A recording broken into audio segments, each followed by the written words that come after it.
ये ऐसी बात रामायण में स्पष्ट आई।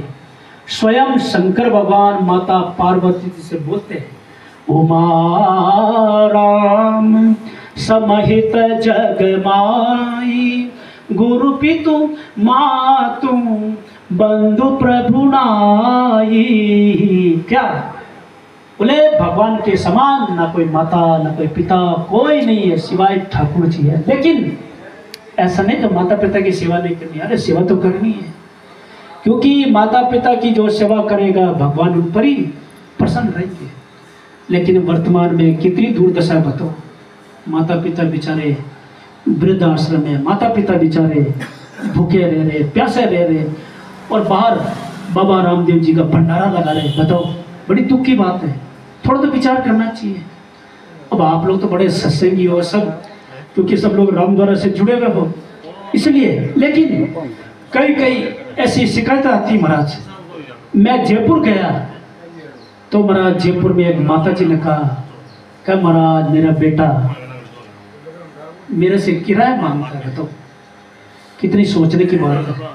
इसलिए कम से कम, क्योंकि संसार में अगर माँ नहीं होते पिता नहीं होते, बताओ आप हम सब कहाँ से आते। ये बड़े होकर के ऐसी बातें बनाते हैं, अरे आपने हमारे को क्या सिखाया क्या कर दिया, ऐसा कुछ नहीं। लेकिन मूल में सब परमात्मा, क्योंकि परमात्मा ही ये माता पिता के रूप में आते हैं। और तो और इसलिए तो हमारे संसार में सबसे उच्च माँ का दर्जा माना गया। जैसे राधे श्याम, गौरी शंकर, सीताराम, सबसे पहले माँ का नाम ध्यान से सुनो, त्वमेव माता च पिता त्वमेव। सबसे पहले तो वास्तव में माँ का दर्जा पिता से 100 गुना ऊंचा है। लोगों को पता ही नहीं माँ क्या होती है। और कई धर्म के लोग ऐसा मानते हैं, बोले माता पिता तो खाली बस एक मशीन है। अरे मशीन नहीं है, ये साक्षात। इसलिए तो हमारे गोस्वामी जी महाराज रामायण में कितनी बढ़िया बात कही, सिया राम मैं सब जग जान, करहु प्रणाम जोरी जुग पानी। बोले क्या है, जितनी माताएं बहन है ये सब सीता जी के रूप में और भाई लोग राम जी के रूप में। ये हमारे गोस्वामी जी महाराज श्री रामचरितमानस में स्पष्ट बोलते हैं। इतना ऊंचा दर्जा दिया, पर लोग समझते ही नहीं।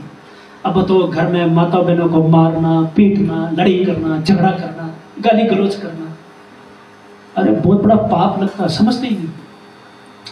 इसलिए हमारे संतों ने, शास्त्रों ने मना किया, कभी माता बहनों पर हाथ नहीं। कोई बातचीत हो जाए तो कोशिश करो न्याय के द्वारा, कोशिश करो प्रेम से, सीधा हाथ नहीं उठाना।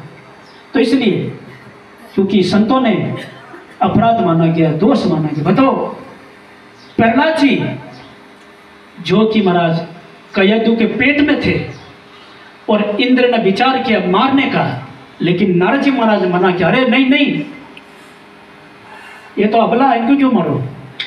फिर नारद जी महाराज, बहुत बड़ी कथा है, आखिर में हिरण्याक्ष को समझाया, तब जाके माना महाराज। तो वास्तव देखा जाए सार बात ही है आज के सत्संग की। 2 खास बात, अब केवल 4 मिनट बाकी है।